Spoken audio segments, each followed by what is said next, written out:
उग्रसेन सिंधु का जन्म। त्रेता युग का समय था। मिथिला देश में गंडकी नामक नगर में चक्रपाणि नामक एक धर्मात्मा राजा राज्य करता था। धर्मात्मा की पत्नी बहुत सुंदर और पतिव्रता थी। राज्य में कमाई के स्रोतों की कमी नहीं थी, इसलिए राजा तो सुखी था ही, यहाँ की प्रजा भी निरोगी और बहुत सुखी थी। हमेशा अपने राजा की जय जयकार करती थी, लेकिन राजा की अधिक आयु होने पर भी उसकी कोई संतान नहीं हुई।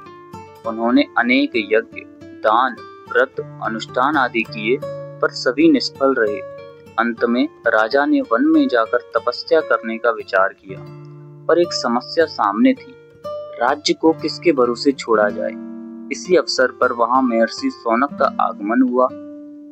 राजा ने उनका आदर सत्कार किया और अपनी व्यथा सुनाई।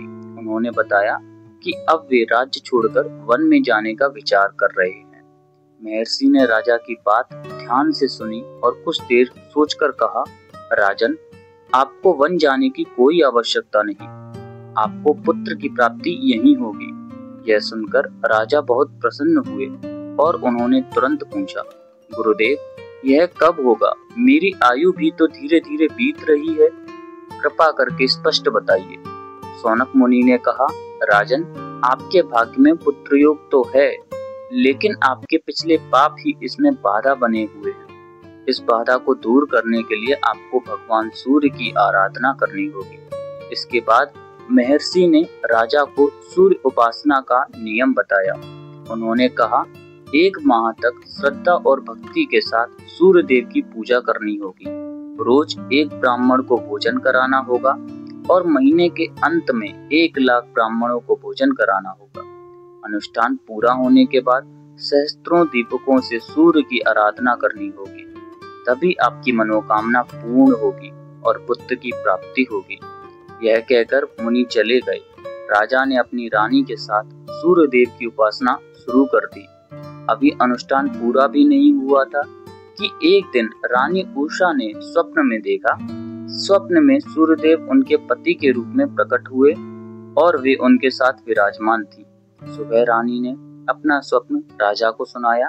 राजा बोले, चिंता मत करो, अगर मन में कोई विकार नहीं आया है तो समझ लो कि यह अनुष्ठान सफल होगा। कुछ समय बाद रानी गर्भवती हो गई। जैसे जैसे गर्भ बढ़ने लगा, वैसे वैसे उनके शरीर में गर्मी और तपन भी बढ़ने लगी। शरीर असहनीय रूप से गर्म रहने लगा। इससे उन्हें बहुत कष्ट हुआ।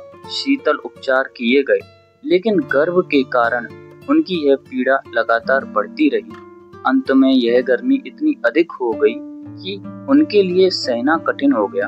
अंततः विवश होकर उन्होंने समुद्र तट पर जाकर गर्भ त्याग दिया। राजा ने यह सुनकर दुख से भर उठे, लेकिन उषा की व्यवस्था को समझकर मौन रहे।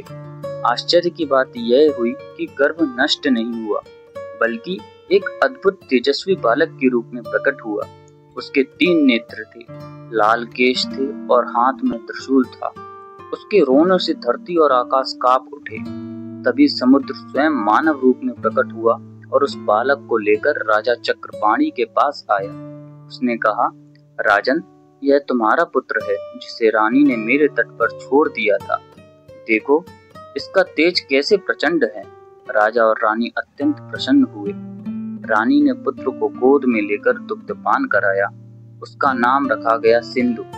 समय के साथ वह शीतलता और तेज से बड़ा होता गया और उसकी बुद्धि व बल दिन प्रतिदिन बढ़ते गए। ओम गणेशाय नमः।